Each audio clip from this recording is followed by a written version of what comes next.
Bonjour à tous. Le vent a soufflé fort cette nuit en Bourgogne. Des rafales jusqu'à 80 km/h ont été enregistrées dans la région, conséquence directe de la tempête Goretti qui s'abat actuellement sur l'ouest du pays. Le Jura, la Côte d'Or, le Doubs et la Saône-et-Loire sont toujours placés en vigilance jaune ce matin par Météo France. Le vent qui devrait continuer dans la journée et tout ce week-end avec des rafales à 70 km/h en moyenne attendues. À noter que le réseau SNCF Mobigo pourrait être perturbé en raison des conditions météo. Veillez à bien consulter les dernières informations avant votre départ. Et par ailleurs, près de 380 000 foyers ont été privés d'électricité, principalement en Normandie et en Bretagne. Les dégâts de la tempête dans l'ouest de la France. Un pic de vent à 213 km/h a été enregistré cette nuit dans la Manche, du jamais vu depuis 1987. Le verdict attendu aujourd'hui au tribunal de Besançon dans cette affaire d'escroquerie au permis de conduire. Pour rappel, entre 2021 et 2023, des centaines de faux permis ont été délivrés par une auto-école en échange d'une somme d'argent. Près de 400 000 € ont été saisis par les forces de l'ordre. En première instance, le ministère public avait requis 24 mois de prison, dont 12 fermes et une amende de 100 000 € à l'encontre des deux principaux prévenus.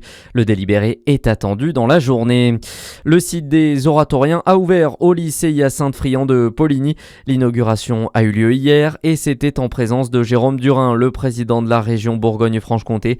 Plus de 4120 mètres carrés ont été rénovés pour repenser les espaces pédagogiques afin d'allier performance énergétique et accessibilité, selon Nathalie Pelligan, la proviseure du lycée polyvalent Hyacinthe-Friant. C'est un espace de travail qui va être mis en valeur, notamment sur nos portes ouvertes du 24 janvier, pour montrer aux parents dans quelles conditions les élèves, les apprenants suivent les formations ici à Poligny, au lycée Friant, avec une nouvelle génération de matériel technique, de matériel ergonomique, et donc qui va permettre à nos élèves de réussir.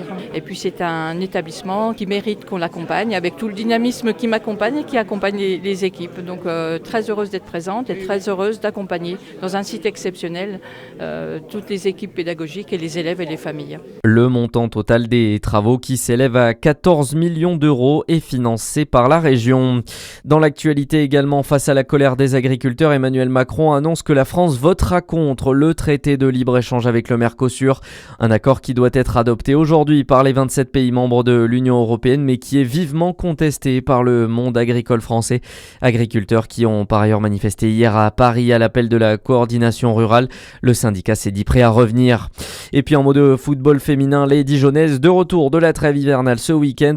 On joue en Coupe de France pour ce premier match de 2026. Le DFCO reçoit Toulouse dans le cadre des 16e de finale. Coup d'envoi à 12h30 ce samedi. À suivre la météo sur Fréquence Plus.